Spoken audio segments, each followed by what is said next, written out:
How's it, everybody? Hope you guys are well. So today I want to give you a quick update on what I did yesterday. I didn't get to do much coding, which is why I didn't post yesterday. But I'll show you a little bit of what I did and then how it's all going. Yeah. So essentially, the stage I'm at is the extension is almost finished. I'm pretty much done. And what I did was connect my extension to the server. And so I'll show you how I did or how I went.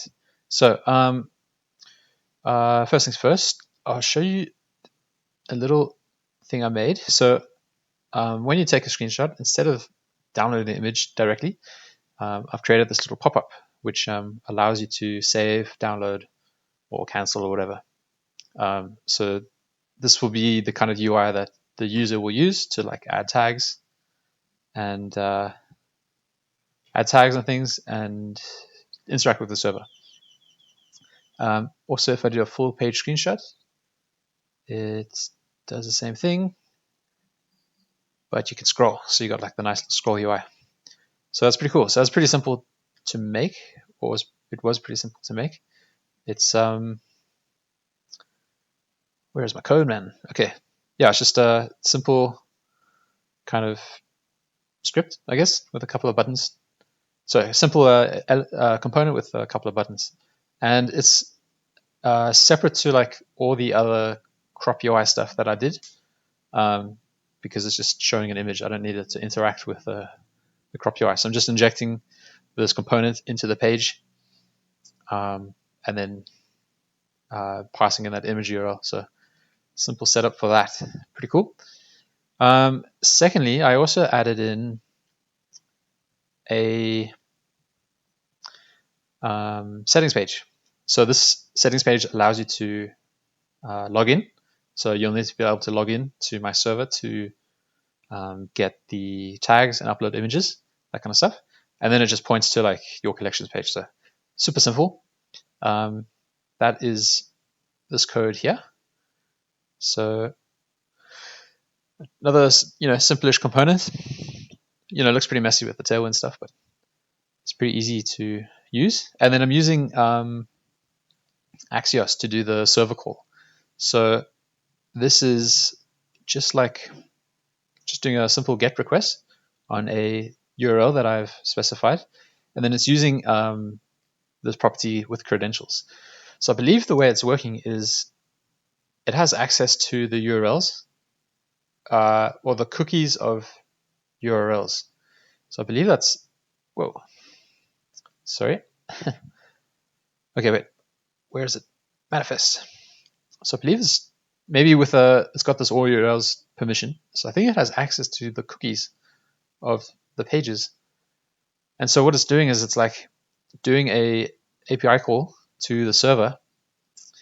And then because you have cookies locally with that server, against that server name, it's using these, or it has access to these, and it can send them in the request.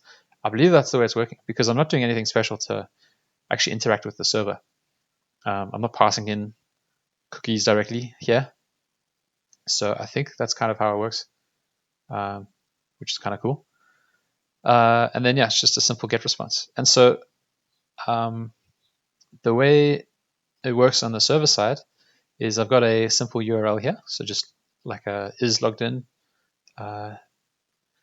view there. And then I'm just responding with like a simple JSON response. So is the guy logged in? And then what's their name? So that's how I get the welcome Scott. And so this is just, the settings page, so you can log in. And then also it's a proof of concept it was a proof of concept for me to get the extension and the server working together. So now that that's proven, I can create like a upload image URL, a get tags URL, or just a simple REST API, and then kind of connect the extension with the server. So pretty cool. So I'll do that this weekend. And then it's almost a worked product, or it is really. So yeah, pretty cool. One other thing I had to do was because the server treats the extension as like an external website. So it's not, and by external website, I mean the URL is like different. So if I log on to my local server here, any request I do is against the same URL as the server. And so there's no like issue there. The server's accepting those requests. But when I use the extension, it's treated as an external server. So you have to like explicitly allow that. Otherwise, your server will refuse the kind of request, and the browser will also refuse that request. It's a cause issue. That's the issue. So cause is the thing. So I've added this cause header app into Django, added the middleware, and then it allows me to, where is it? Local settings. So for my local server setup, I'm just allowing all origins. So my Chrome extension is part of that. And I guess for production, it's yet to be tested, but this I'm hoping will work. So I'm whitelisting the extension, and so I'm letting that extension do like API calls to my server. So that's how I got rid of the cause issue there. And then, yeah, so it's kind of pretty much ready to go. Yeah, so this weekend I'll flesh out the functionality. So actually implement the image upload, assign it to tags, that kind of stuff. And then, yeah, it's almost a working product. So I'll give you guys an update on the weekend, and then we're ready to go. And I'll spend the following week actually trying to polish it up, doing some launchy stuff. So that should be good. Oh, one other thing before I go is how I log in. So when I log out here, I didn't actually create a login.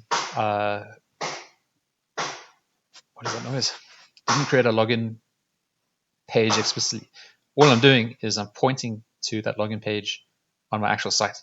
So like I said, because the cookies are somewhat, I guess, shared, I can log in on my external site, logs me in, and then back on my settings page, it now has access to those cookies, and so I can do API requests against my user. So I literally have to do, I don't have to create a sign up form or anything. So Google Auth just let me do that. And it's using the Django Auth too. So in my views here, I can access whether that user is authenticated. So yeah, it turned out to be really easy to log in. I thought I might have had to manually pass in the cookies or something, or do some special stuff. But yeah, it seems to be working. We'll see how that works in production, but it's looking good for now. Anyway, that's a quick update for you guys. I will do some more work this weekend. Update you guys when I do that work. I won't do too much work today since it's my birthday. And then, yeah, I guess I'll see you guys on the weekend. See you guys later.